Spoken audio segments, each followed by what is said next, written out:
Good evening everybody.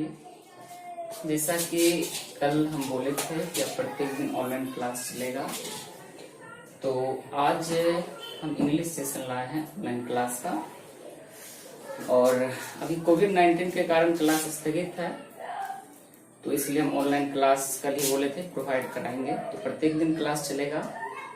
आप लोग प्रत्येक दिन इस क्लास को अच्छे ढंग से देखिए और लोगों को भी बताइए कि हम क्लास प्रोवाइड कर रहे हैं।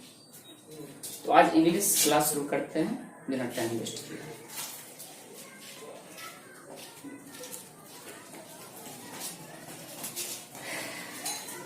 सबसे पहले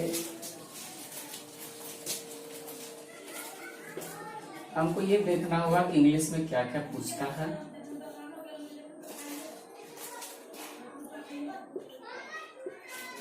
तो इंग्लिश के 3 सेशन बहुत ही महत्वपूर्ण हैं: ग्रामर, वर्ड्स एंड कॉम्प्रिहेंशन। तो आज हम लोग डिस्कस करेंगे ग्रामर के बारे में कि ग्रामर क्या है और ग्रामर में हमको क्या क्या पढ़ना है।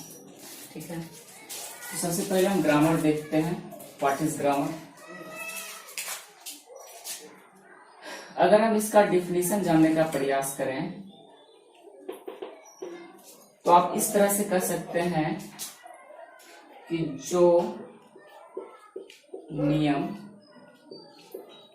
हमें किसी वाक्य को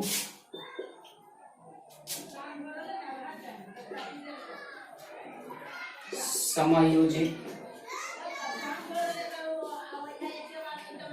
तरीके से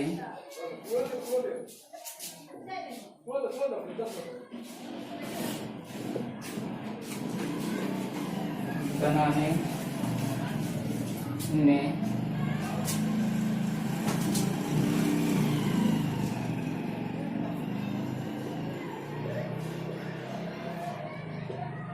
योगदान देता है, उसे ग्रामर कहेंगे। तो ग्रामर को अगर हम डिस्टिंग्विश करें तो ग्रामर एक्चुअली हम बचपन से पढ़ते आ रहे हो कि there are 8 parts of speech, और मूल आधार यही है ग्रामर का। और यह है पार्ट्स ऑफ स्पीच, आप जानते ही होंगे।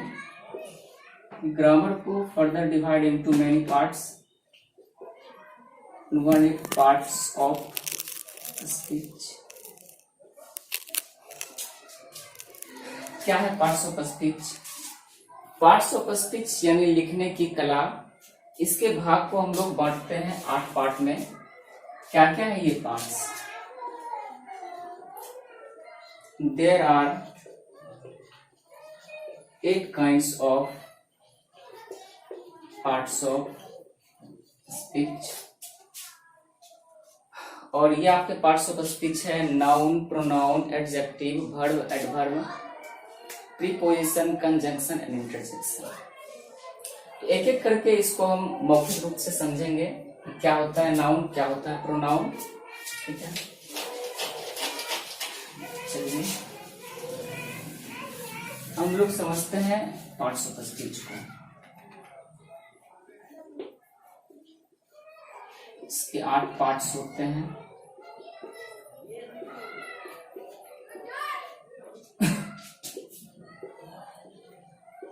Noun, pronoun, adjective, verb, adverb,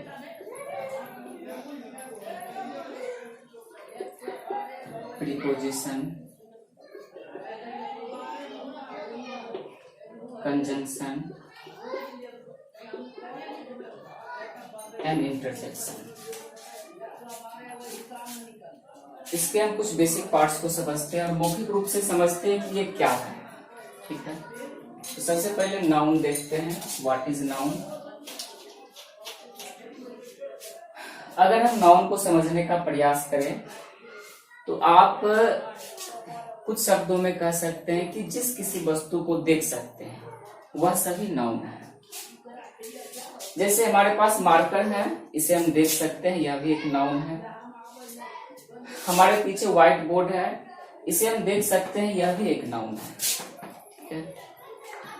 और भी कई एग्जाम्पल है हमारे आसपास, जितने वस्तुएं जिसे हम देख सकते हैं वह सभी नाउन है। ठीक है, अगर हम इसे लिखने का प्रयास करें तो आप कह सकते हैं कि जिस किसी वस्तु को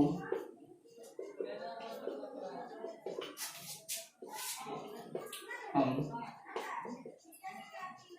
देख सकते हैं, या फिर अगर हम दूसरे शब्दों में लिखने का प्रयास करें, अनदर वर्ड्स, तो आप इसका डिफिनेशन लिख सकते हैं कि the name of person, place, things, feelings और आइडियाज। यानी किसी व्यक्ति, वस्तु, स्थान अथवा भाव के नाम को हम लोग संज्ञा कहते हैं। ठीक है, तो नेक्स्ट हम चलेंगे प्रोनाउन की तरफ। ये नाउन हो चुका है। ठीक है, व्हाट इज प्रोनाउन? प्रोनाउन को हम एक शब्द में लिख सकते हैं कि जो नाउन के बदले प्रयुक्त हो वह प्रोनाउन है। या फिर हम दूसरे शब्दों में लिख सकते हैं कि जो नाउन के रिपीटिशन को रोकता है उसे हम प्रोनाउन कहेंगे। ठीक है, अगर हम एग्जाम्पल के द्वारा समझने का प्रयास करें तो आप इसको इस तरह से लिख सकते हैं, जैसे हम एक वाक्य, 3-4 वाक्य लिख रहे हैं। ठीक है, सेंटेंस है आपका कि Ram lives in a village. Next sentence है Ram lives with his parents. Next sentence, Ram works very hard. ठीक है, तो अगर हम इस सेंटेंस को लिख रहे हैं तो बार बार हम राम के ऊपर कोई कहानी लिख रहे हैं या सेंटेंस लिख रहे हैं, तो हम बार बार अगर राम राम राम लिखते हैं तो सेंटेंस थोड़ा सही नहीं लग रहा है। ठीक है, तो ये राम एक नाउन है, चूंकि ये व्यक्ति का नाम है। ठीक है, इसके रिपीटिशन को रोकने के लिए हम राम के बदले किसी प्रोनाउन का प्रयोग करेंगे। और आप जानते हैं कि जब कोई व्यक्ति और वो पुरुष हो तो उसके लिए हम प्रोनाउन ही का प्रयोग करते हैं। ठीक है, यहाँ राम के बदले ही हो जाएगा और यहाँ भी राम के बदले ही हो जाएगा। तो आपका सेंटेंस बन जाएगा कि Ram lives in a village, he lives with his parents. और नेक्स्ट सेंटेंस होगा ही वर्क्स वेरी हार्ड। ठीक है, तो इस तरह से हम समझते हैं कि जो नाउन के बदले प्रयुक्त हो या जो नाउन के रिपीटिशन को रोकता हो उसे हम प्रोनाउन कहते हैं। Next adjective. What is adjective? पहले इसको समझने का प्रयास करते हैं, तब तक इसको हम जान लेते हैं।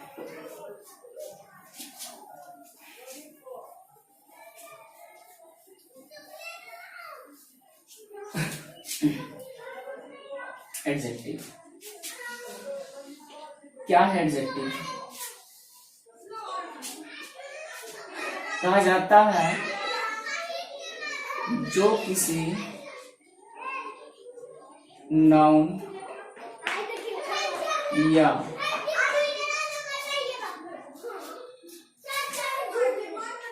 प्रोनाउन को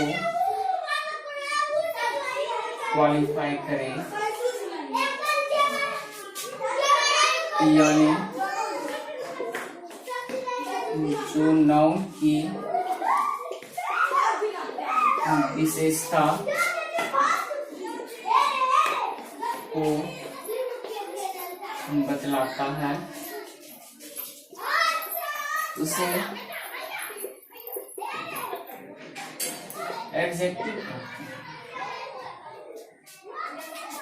जैसे अगर हम सेंटेंस लिखते हैं कि यह एक मार्कर है, तो इसका ट्रांसलेशन होगा दिस इज अ मार्कर। ठीक है, और इसी सेंटेंस को थोड़ा और बृहद करते हैं तो आप इसको इस तरह से लिख सकते हैं,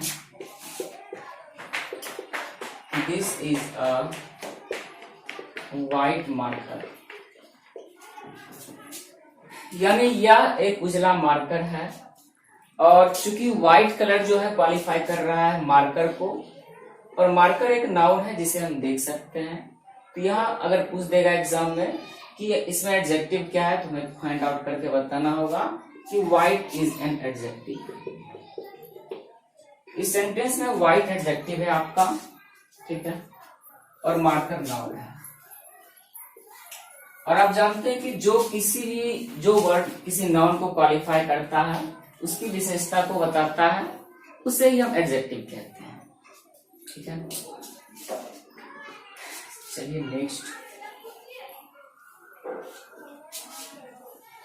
नेक्स्ट है वर्ब। What is verb? कहा जाता है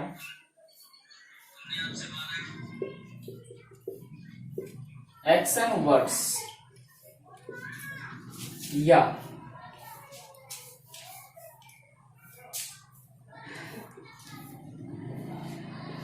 जिस हिंदी शब्द के अंत में मुख्यतः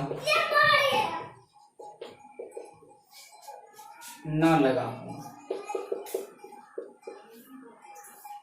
वह वर्ब होता है।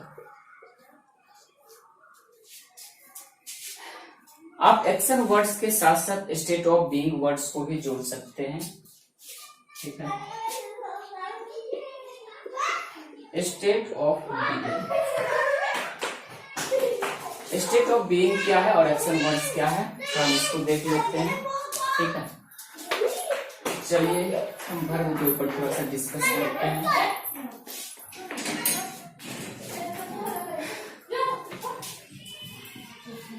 देखिए कुछ वर्ड हम लिख रहे हैं, जितने भी एक्शन वर्ड है जिससे काम होने का बोध होता है वह सभी वर्ब है।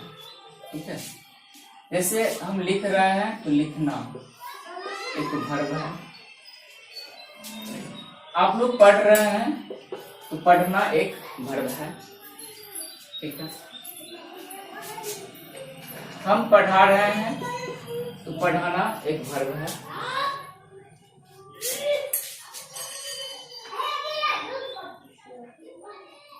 और इस तरह से जितने भी शब्द जिसके अंत में ना लगा हो सभी वर्ब होंगे। ठीक है, सोना, सोना भी एक वर्ब है। उसी तरह बैठना, बैठना भी आपका एक वर्ब है। एक एक करके समझते हैं, फिर आगे हम बढ़ेंगे। अगर हम लिखना का इंग्लिश लिखें तो ये होता है राइट। ठीक है, पढ़ना रीड, पढ़ाना टीच। अगर हम सोना का बात करें तो स्लीप, ना कि बोल्ड वाला सोना। बैठना सिट। तो इसमें देख रहा है कि सोना और बैठना ये कोई कार्य नहीं है, लेकिन ये किसी भी स्थिति में होने की दशा है, इसलिए इसे भी हम वर्ब कहेंगे। ठीक है, तो यहाँ आप ये समझ रहे हैं कि एक्शन वर्ड्स के साथ साथ स्टेट ऑफ बीइंग वर्ड्स यानी किसी स्थिति में होने की दशा को भी हम लोग कहेंगे वर्ब। ठीक है, चलिए आगे बढ़ते हैं। नेक्स्ट, वर्ब के बाद आता है एडवर्ब। क्या है एडवर्ब? कहा जाता है जो शब्द किसी सेंटेंस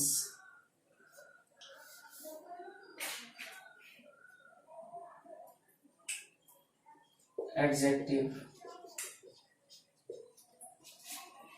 या वर्ब की विशेषता को बताता है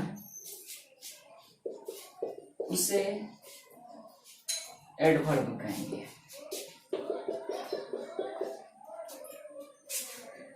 जैसे कुछ हम सेंटेंस लिख रहे हैं, आप इसका एग्जाम्पल इस तरह से देख सकते हैं।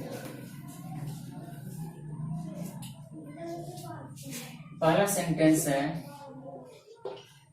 He is a very intelligent student. यहां हम देख रहे हैं कि स्टूडेंट एक नाउन है, चूंकि विद्यार्थी को हम देख सकते हैं। ठीक है, विद्यार्थी की विशेषता को बता रहा है इंटेलिजेंट, इसलिए इंटेलिजेंट एक एडजेक्टिव है। और इंटेलिजेंट की विशेषता को बता रहा है वेरी, यानी कितना इंटेलिजेंट, तो बहुत इंटेलिजेंट। ठीक है, तो वेरी आपका एडवर्ब है। तो इस तरह से हम देख रहे हैं कि किसी भी सेंटेंस में जब कोई वर्ड किसी एडजेक्टिव की विशेषता को बताता है तो उसे हम एडवर्ब कहेंगे। ठीक है, नेक्स्ट सेंटेंस है यू रन स्लोली, यानी तुम धीरे दौड़ते हो। तो यहां स्लोली हम देख रहे हैं रन का विशेषता बता रहा है। ठीक है, चूंकि आप जानते हैं कि रन एक वर्ब है, क्योंकि ये एक एक्शन वर्ड है, इसके द्वारा किसी कार्य के होने का बोध होता है। ठीक है, तो हम देख रहे हैं दौड़ता है, कैसे दौड़ता है, तो स्लोली। तो स्लोली हमारा एडवर्ब हुआ। ठीक है, चलिए नेक्स्ट। अब जैसा कि बोला गया डेफिनेशन में कि किसी सेंटेंस का ही विशेषता बताए तो वह भी एडवर्ब है। ठीक है, तो हम एक सेंटेंस लिख रहे हैं कि unfortunately he died in an accident. ठीक है, इस सेंटेंस में हम देख रहे हैं कि अनफॉर्चुनेटली पूरे सेंटेंस की विशेषता को बता रहा है। ठीक है, सेंटेंस है आपका he died in an accident, यानी वह एक एक्सीडेंट में मरा। और यहां है दुर्भाग्यवश, तो दुर्भाग्यवश इस पूरे सेंटेंस की विशेषता को बता रहा है। तो आप कह सकते हैं कि अनफॉर्चुनेटली एक एडवर्ब है। ठीक है, तो अभी तक हम लोग एडवर्ब तक समझ चुके हैं। आगे हम समझेंगे प्रीपोजिशन, कंजंक्शन एंड इंटरजेक्शन। ठीक है, कुछ देर बाद फिर एक वीडियो बनाएंगे। Let's see now.